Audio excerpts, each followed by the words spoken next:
Nuevamente nos encontramos, bienvenidos. Estamos ahora en la segunda conferencia de la asignatura de Pedagogía Universitaria a cargo de la doctora Violeta Pereira Saldívar. En primer lugar, en la segunda conferencia se va a denominar modelos pedagógicos, cuyos contenidos temáticos son presentación, aspectos preliminares, modelos y modelos pedagógicos. En los aspectos preliminares vamos a recordar, vamos a hacer una ligera remembranza de la conferencia número 1, y en este aspecto vemos que la pedagogía es una actividad humana sistemática que orienta, conduce el acto educativo para mejorar en ese aspecto el proceso de educabilidad del ser humano. La etimología también la tenemos andros, paidos, ¿no?, que es el cuidado del niño y del ser humano. El origen lo ubicamos en el siglo XIX, y luego las características que tiene es que es una ciencia que tiene un objeto, teoría y método, y los diferentes campos que van desde la planificación, la evaluación, la capacitación, la formación docente, la administración de los sistemas educativos, etc. Y acá también el concepto ya lo hemos mencionado, y vamos a ver ahora la relación que tiene con los modelos pedagógicos. ¿Qué es primero un modelo? En primer lugar tenemos también a José Jimeno Sacristán, que habla que es una representación de la realidad.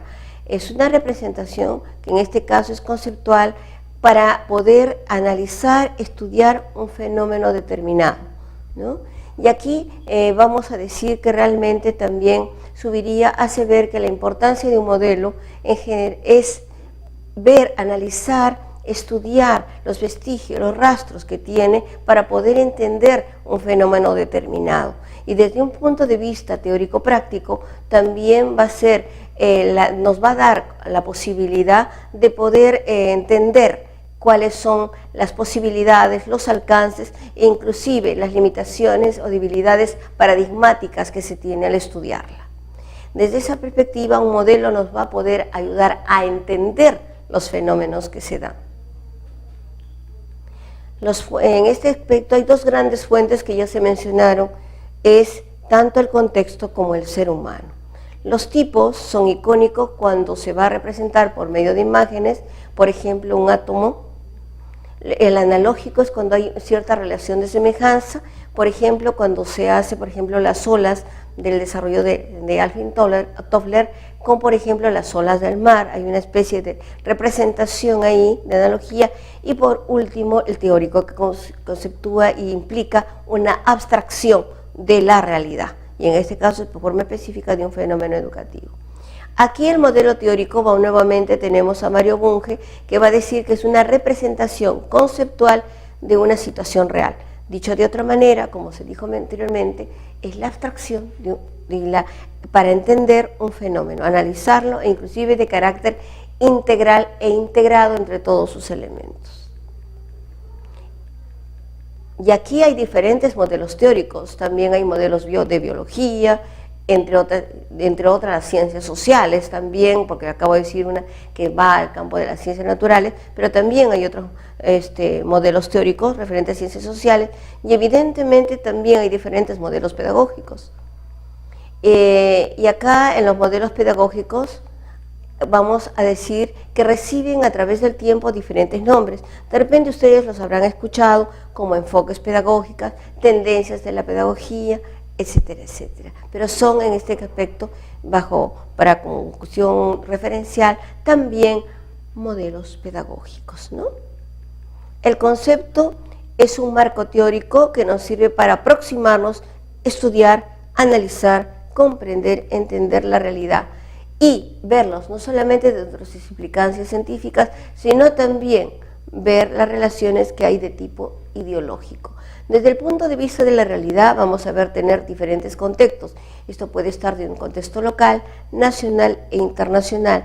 Y luego también desde el punto del ser humano vamos a tener, hay unos también fenómenos paradigmáticos que son de equidad y calidad. Esto va a conducir, orientar la pedagogía en la actualidad. La interrelación es muy importante. Desde el punto de vista científico vamos a tener que tener en cuenta las teorías y los métodos.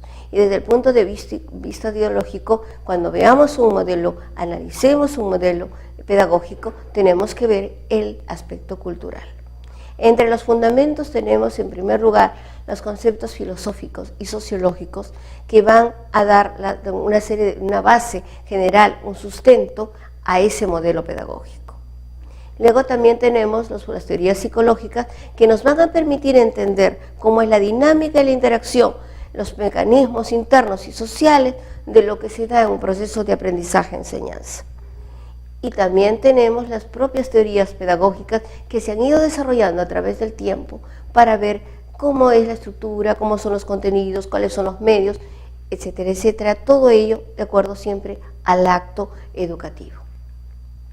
Las características que tiene es que en primer lugar, como toda ciencia es objetiva, ¿no? Y eso se rige al parámetro de científico, es comprobable, también se alude a la característica científica y es pertinente porque tiene que ahí verse el aspecto ideológico y ver la concreción de lo que se propugna, ese modelo de ser humano y sociedad que sea adecuado y significativo. Entre las funciones tenemos la interpretación de la realidad. Queremos entender ese fenómeno. Para eso sirven los modelos, para entender, comprender y hacer un proceso de también análisis, descripción del fenómeno para diseñar, porque en este aspecto podemos analizar una realidad, pero también podemos traspolar, hacer la transferencia a otras de tipo similar y con ello hacer diferentes acciones de tipo de planificación para mejorarla. Y luego también tenemos la revisión, que es característico de toda acción científica para transformarla y mejorarla. Entre los parámetros de referencia que podemos tener para analizar los modelos pedagógicos están su finalidad, la intención, axiología, los objetivos. Tenemos también la estructura, cómo se organiza, cuáles son los niveles. Luego tenemos los contenidos, entendiendo que hay diferentes tipos de contenidos, conceptuales, procedimentales y actitudinales. Tenemos las estrategias, acá diferenciemos entre lo que es una técnica y una estrategia.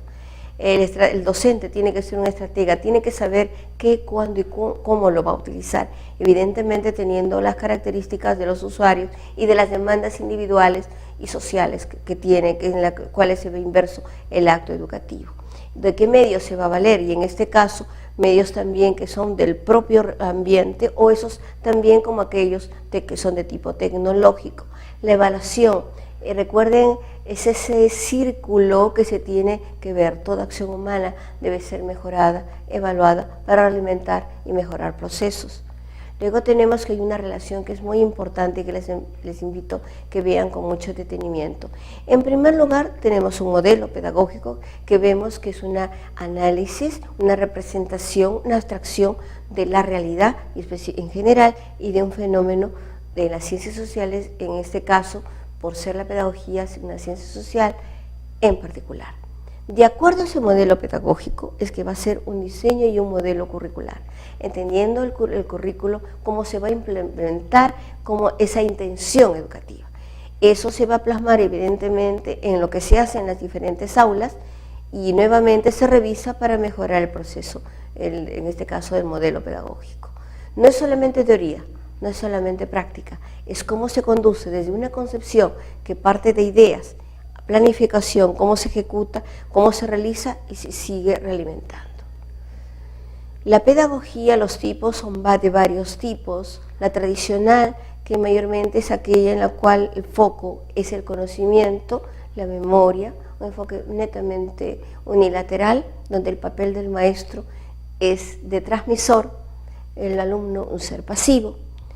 Y luego también tenemos el conductista, y esto ustedes ya lo deben conocer. Ahí tenemos a grandes representantes como Watson, Skinner, donde meramente se quieren lograr, a través de estímulos-respuestas, ciertas conductas en el ser humano. Luego también tenemos la progresista, que está basada en las experiencias, en la relación de la escuela, no como un ámbito cerrado, sino en la vida. Tenemos también la cognitivista, que es aquella en la cual da importancia a los procesos mentales, a esos esquemas que se van dando en cada ser humano de forma unipersonal y singular, ¿no? Y luego también tenemos la pedagogía crítica, que pongamos la cognitivista, se da más importancia a los procesos individuales y a la crítica más a los fenómenos de tipo social. Estos son los principales, cabe resaltar, porque hay otros enfoques, inclusive también tenemos una que se llama humanística integral, entre otros modelos, que será materia de otra conversación con ustedes. La conclusión número 1 es que un modelo es una imagen, una representación, inclusive una abstracción de un determinado fenómeno para analizarlo, pero no totalmente todo en sus partes, sino ver las relaciones que hay entre los diferentes elementos que constituyen ese fenómeno. Luego tenemos la segunda conclusión, es que un modelo pedagógico es un modelo teórico que tiene una concepción, un marco idético, pero también tiene un marco pragmático, que es la acción, cómo se ejecuta, en una interrelación que es biunívoca. ¿Todo para qué? Para mejorar los procesos de aprendizaje-enseñanza y por ende la educabilidad y el perfeccionamiento del ser humano. La tercera es que hay diferentes tipos de modelos educativos y que han recibido diferentes denominaciones a través del tiempo, pero que acá se están señalando las principales: tradicional, progresista, conductista, cognitivista y crítica entre las principales. Para finalizar, reflexionemos algo que pretende sintetizar esta segunda conferencia. Los modelos pedagógicos constituyen, en este caso esencialmente, paradigmas, líneas de acción, de pensamiento para, digamos, todo el quehacer educativo. Las principales fuentes de información se les indica en esta oportunidad y se agradece